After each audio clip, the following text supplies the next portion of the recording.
Konke sekumi ngomumo ngaphambi kwenqungquthela ke elindelwe kakhulu yokhetha ubuholi obusha beqembu iANC esifundazweni. Lesifundazwe sinamalungu eqembu alenganiselwa ngaphezulu kwesikhulungwane ezingamakhulu amabili. Conference was supposed to take place on the 15th up to the 17th. We had to delay it up to this weekend by 1 week, primarily because we wanted to accommodate more branches to attend the conference, but equally we wanted to ensure that branches that had been directed to rerun their BGMs had more time to do so.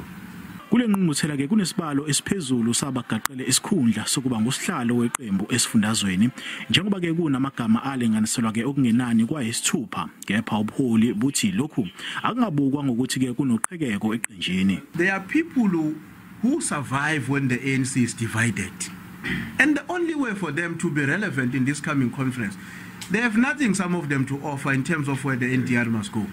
But you just have to look at what is negative associated with this candidate so that my candidate is going to emerge.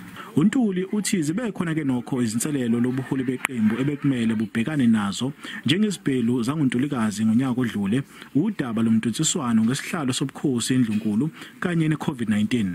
Leli qembu liphinde ke labhekana ke nemiphumela engemihle okhethweni lalahlekelwa ke eminye imikhandlo. NginguSimphiwe Makhanya, uzindaba zeSABC ngiseThekwini.